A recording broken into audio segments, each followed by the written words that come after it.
The sea takes things, ships, cargo, people, civilizations. It takes them and it keeps them, better than any museum on land has ever managed, because museums have fires, wars, thieves, neglect. The sea has none of these. The sea has cold, darkness, pressure, silence. And in that silence, preserved in conditions that no conservationist could replicate, no archive could maintain, no institution has ever successfully recreated, are ships that have no right to still exist. Ships carrying cargo that rewrites trade routes. Ships with technology inside them that the civilization that built them was not supposed to have. Ships sealed so completely by the ocean floor that when scientists finally reached them, they could still smell the cargo. After 2,000 years, what scientists found inside these ships was not just preserved wood and ancient pottery. It was evidence. Evidence of a world far more connected, far more technically advanced, and far more deliberately forgotten than the history books have ever acknowledged. 8 ships, each one impossible in a different way.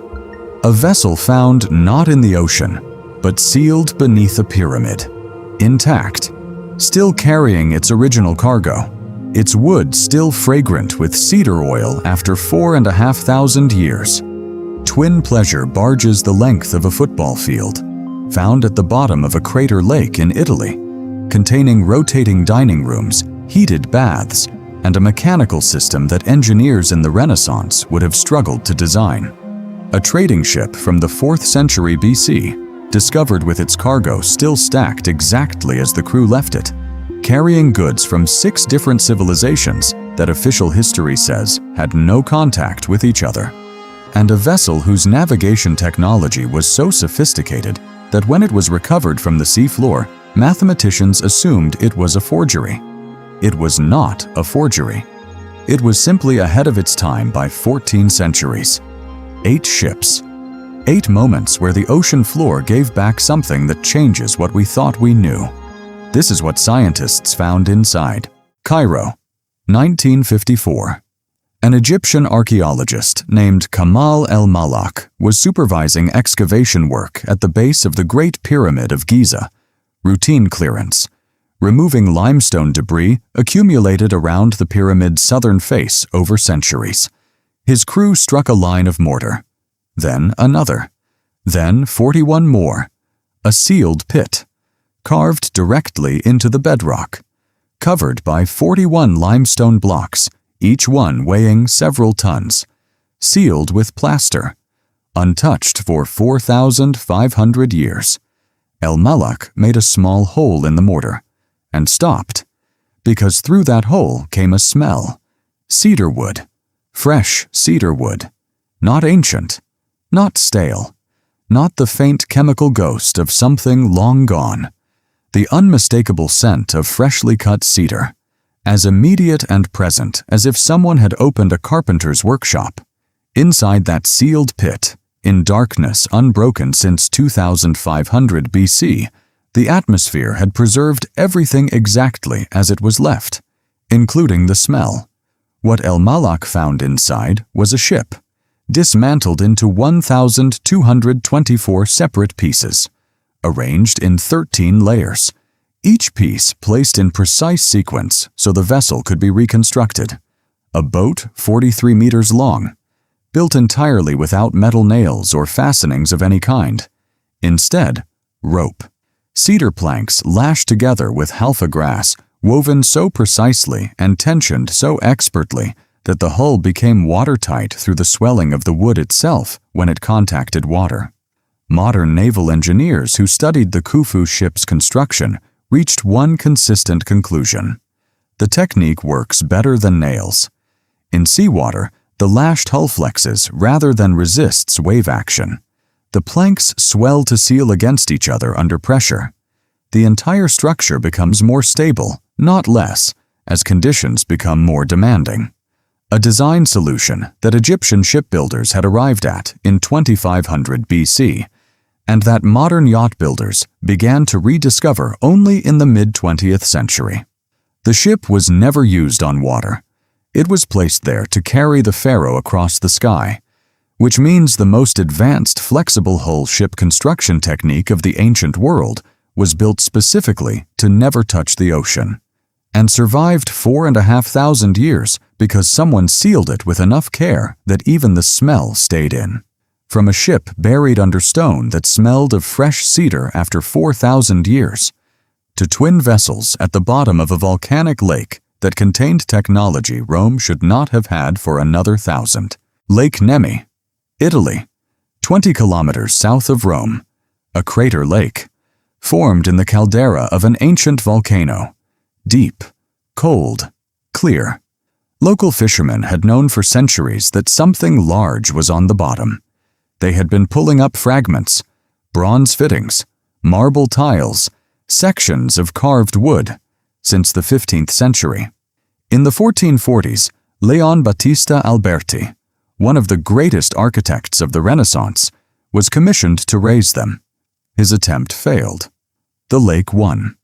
It took until 1929, when Mussolini ordered the lake partially drained, before the ships came up. What the receding water revealed silenced the engineers who had come expecting Roman barges. 2 ships, 70 meters long each, side by side on the lakebed where they had rested since the 1st century AD. Inside, heated baths, mosaic floors, marble walls, rotating dining rooms designed to allow guests to turn their tables toward the view. And in the hull mechanisms, something that required 3 days of examination before the engineers would accept what they were looking at. Ball bearings, bronze ball bearings, machined to near-perfect spherical precision, sitting in bronze races, used to allow the ship's massive deck turntables to rotate smoothly under load. The ball bearing was officially invented in the late 18th century. Roman engineers had them in a lake in Italy in the 1st century AD. The ships also contained lead pipes for running water, hypocaust heating systems under the floors, ceramic roof tiles not seen again in European architecture until the medieval period, floating palaces built for the Emperor Caligula, a man whose excesses were documented in detail by Roman historians. What those historians did not record was the mechanical sophistication of what he built. The ships burned in 1944, hit during Allied bombing raids on the museum that had housed them since their recovery. 2,000 years on the lake floor, 15 years in a museum, gone in a single night of war. Only photographs and engineering drawings remain, and the ball bearings, which confirmed, before the fire took everything else, that Rome's mechanical knowledge was significantly ahead of what the textbooks had credited. From rotating dining rooms at the bottom of a volcano lake, to a trading ship that carried the cargo of 6 civilizations that officially never met.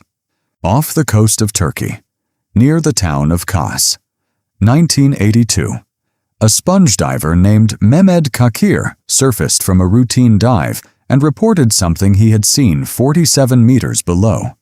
Metal biscuits, hundreds of them, stacked on the seafloor like loaves in a bakery. Copper ingots, flat, four-handled, the standard trading form of the Bronze Age Mediterranean. What the excavation team found when they descended was a cargo manifest that should not have been possible. 10 tons of Cypriot copper, 1 ton of tin, enough combined to produce bronze for thousands of weapons and tools simultaneously. And then the team kept looking. Glass ingots from Egypt, ebony logs from sub-Saharan Africa, hippopotamus ivory, ostrich eggs, amber from the Baltic, 4,000 kilometers away, spices from the Levant, pottery from Cyprus, Canaan, Egypt, Greece, weapons from at least 4 different national traditions, artifacts from 6 separate civilizations, on one ship, in one cargo hold, in 1300 BC. History had described the Bronze Age Mediterranean as a world of limited, localized trade, city-states interacting with immediate neighbors, regional economies with occasional long-distance luxury exchange. The Uluburun ship carried the opposite of that picture. Evidence of a trade network so interconnected, so regular, so sophisticated in its coordination across thousands of kilometers of open sea that the Bronze Age world looked, in that cargo hold, more like a globalized economy than anyone had theorized. The cargo also included a scarab bearing the name of Nefertiti, a set of balance weights conforming to no fewer than 7 different measurement systems simultaneously, suggesting the ship's merchants could negotiate price and quantity in 7 different economic systems on the same voyage. 11 seasons of excavation, 18,000 artifacts recovered. One sponge diver who almost didn't bother to report what he had seen, from a trading ship whose cargo rewrote Bronze Age economics, to the most sophisticated navigational instrument ever recovered from the ancient world. An instrument so advanced that the scholars who first examined it assumed it had been planted there to deceive them. Off the Greek island of Antikythera, 1900, sponge divers sheltering from a storm discovered a wreck at 60 meters depth. Statues, bronze and marble, dozens of them, scattered across the seafloor. The Greek government sent a salvage operation. Months of recovery produced one of the greatest hauls of ancient sculpture ever pulled from the sea. Among the objects brought up was a lump, roughly the size of a large dictionary, heavily corroded, fused into an unidentifiable mass of oxidized bronze. It was placed in the National Archaeological Museum in Athens, catalogued as corroded fragments, set aside. 2 years later, a curator noticed something in the corrosion. Gear teeth, 37 bronze gears, of varying sizes, precisely cut, arranged in a mechanical system whose function took a further 50 years to partially decode, and whose full complexity was not understood until X-ray tomography was applied in 2006. The Antikythera Mechanism, a hand-operated astronomical calculator from approximately 100 BC.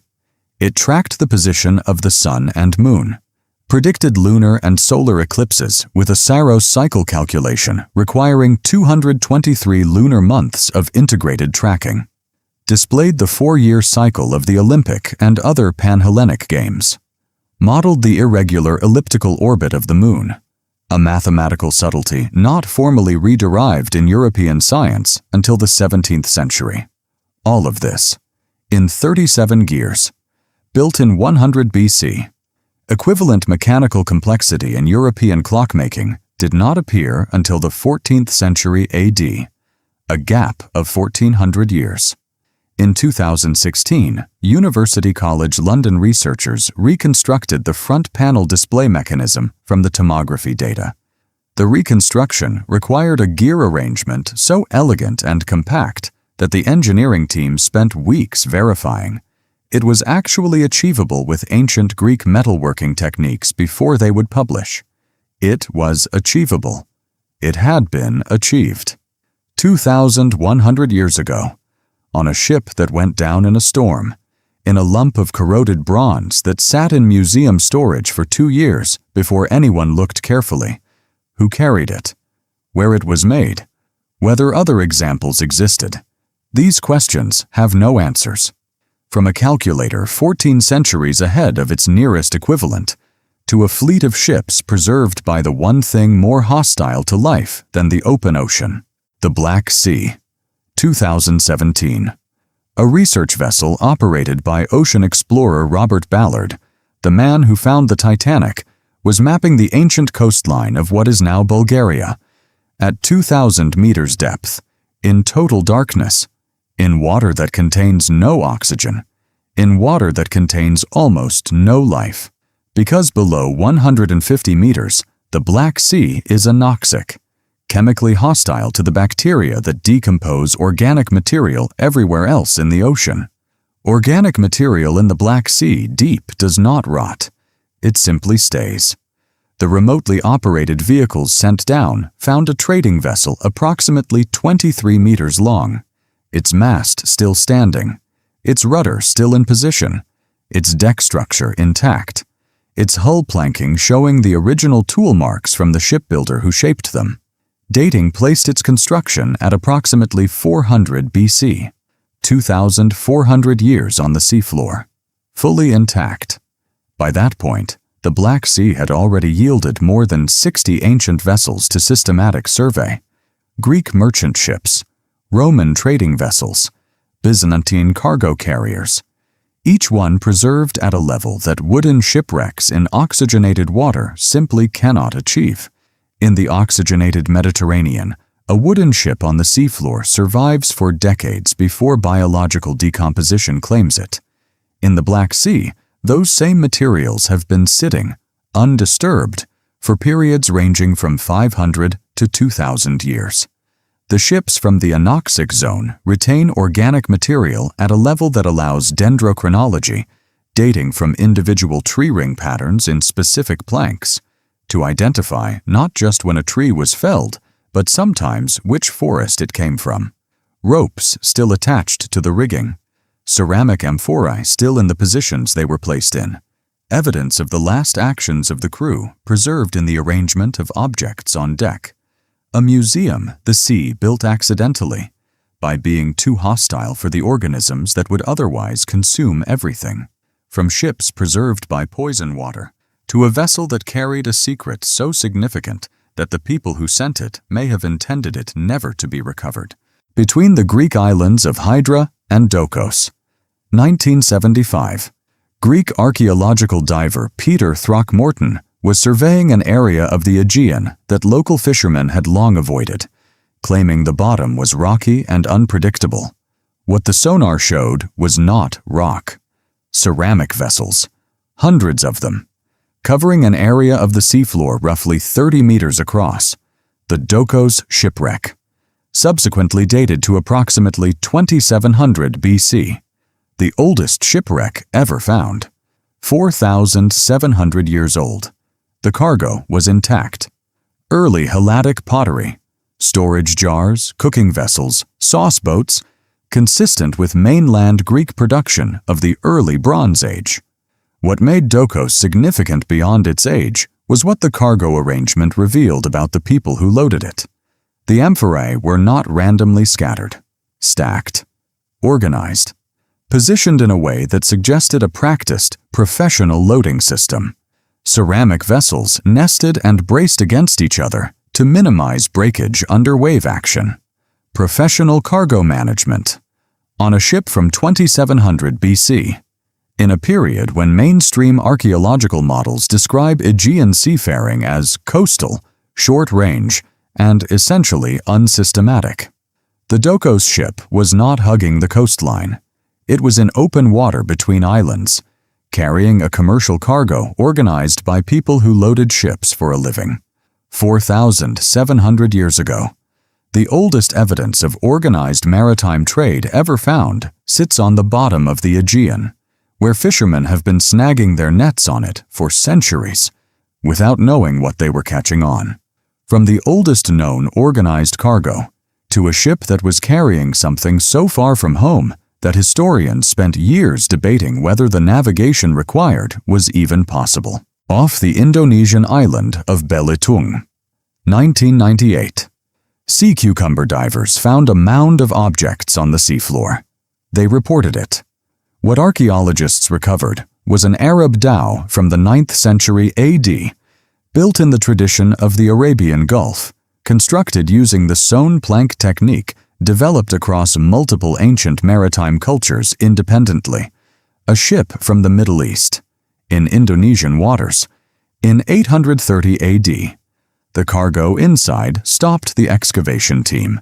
60,000 pieces of Chinese Tang Dynasty ceramics, intact, stacked in the hold in a packing system so efficient that the vast majority had survived the shipwreck undamaged. Gold and silver objects, lead ingots, star anise, Chinese mirrors, a Chinese export cargo on an Arab ship found in Indonesian waters. The Tang Dynasty Silk Road, as described in most historical accounts, is a land route, camel caravans crossing Central Asia, overland trade between China and the Islamic world. The Belitung cargo was physical proof of what historians had theorized but never confirmed, that the maritime Silk Road was not a supplement to the land route. It was a primary artery. Arab ships were sailing to Chinese ports, loading manufactured goods, and returning to the Middle East via the Indonesian archipelago in the 9th century. Not occasionally, not experimentally, routinely. The packing system that preserved 60,000 ceramics through a shipwreck, arranged in straw, secured in calculated layers, does not represent improvised commercial shipping. It represents a professional, high-volume export industry with standardized methodology. 60,000 pieces. One ship. One voyage. The maritime Silk Road may have come before the land route, not after it. From a ship in the wrong ocean to the warship that answered a question nobody had thought to ask for 300 years. Stockholm Harbor, August 10th, 1628. The Swedish warship Vasa left her moorings on her maiden voyage. 3 years of construction, 64 bronze cannon, the pride of the Swedish Empire, the most powerful warship in the Baltic. She sailed approximately 1,400 meters. A gust of wind. The ship listed to port. Water entered the open cannon ports. The list increased. The Vasa sank in 32 meters of water in full view of the Stockholm waterfront. In approximately 1 minute and 20 seconds, at least 30 people died. She lay on the bottom of Stockholm Harbor for 333 years. Cold, low salinity Baltic water preserved her. No wood-boring organisms survived in those conditions. The hull remained essentially intact. When salvage engineer Anders Franzén located her in 1956 using a grappling hook and core sampler and confirmed her identity from a piece of blackened oak pulled from the sediment, the recovery operation that followed became one of the most complex maritime salvage operations in history. She was raised in 1961, intact. 64,000 artifacts still on board, personal belongings of the crew, leather shoes, clothing, backgammon pieces, coins, surgical instruments, ropes still coiled on deck, cannon still loaded, still charged with powder after 3 centuries. The recovery team had to be cautious about that, and the skeletons of 15 people who had not made it out, found in the positions they occupied at the moment the water reached them. The Vasa is now in a dedicated museum in Stockholm. More than 35 million visitors since 1961. The only intact 17th century warship in existence anywhere in the world. The post-recovery investigation found what the Royal Commission inquiry in 1628 had failed to document. The ship was top-heavy, built with an upper gun deck too heavy for the hull beam, insufficient ballast for adequate stability. The ship's designer had died before construction was complete, and finishing decisions were made by men who did not fully understand the calculations behind them. A design error, documented in records that survived, filed away for 300 years while the ship sat on the bottom of the harbor. The answer was always in the archive. Nobody went look. The ship came. 8 ships, each one impossible in a different way. A vessel sealed beneath a pyramid that still smelled of fresh cedar after 4,500 years, built using a hull technique that modern yacht designers call superior to the method that replaced it. Twin floating palaces containing ball bearings and rotating dining rooms, burned in a museum in 1944 after 2,000 years on a volcanic lakebed, their mechanical sophistication confirmed only by drawings made before the fire. A trading ship carrying the goods of 6 civilizations that official history said had no contact, proving in a single cargo hold that the Bronze Age world was more globalized than any model had predicted. A corroded lump that sat in museum storage for 2 years before anyone noticed the gear teeth, containing an astronomical calculator 14 centuries ahead of its nearest equivalent.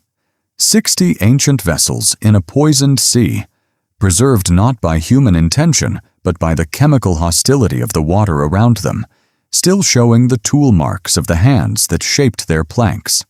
The oldest organized cargo ever found, packed by professionals on a ship in 2700 BC, in waters described by mainstream archaeology as unsystematically sailed. 60,000 Chinese ceramics on an Arab ship in Indonesian waters, confirming a maritime trade route that may have predated the land route it was supposed to supplement, and a warship that sank in view of the capital on her maiden voyage, carrying the explanation for her sinking in archive records that nobody consulted for 3 centuries. The sea takes things. We said that at the beginning, but the sea also returns them, reluctantly, on its own schedule, in conditions of its own choosing. And what it returns is rarely what we expected. It returns evidence. Evidence of trade routes we had not mapped, of technology we had not credited, of connections between civilizations we had described as isolated, of engineering knowledge that appeared, in our models, centuries later than the objects on the seafloor say it actually existed. The ocean floor is not a graveyard. It is an archive, the largest, coldest, most indifferent archive on Earth. It does not organize its contents for easy access. It does not label its findings. It simply keeps what it takes. Until something, a sponge diver's accidental observation, a salvage engineer's grappling hook, a remotely operated vehicle in a poisoned sea, reaches down far enough to ask what is there. Less than 25% of the ocean floor has been mapped at meaningful resolution. What is in the rest? What ships? What cargo? What devices? What evidence of connections and technologies we have not yet found a way to account for? Nobody knows, because nobody has looked, and the sea is in no hurry to tell us. If this is the kind of history you want to keep following, Enigma Science exists for exactly this reason. Discover the world with us. Subscribe. Because what the ocean is still holding is more than what it has given back.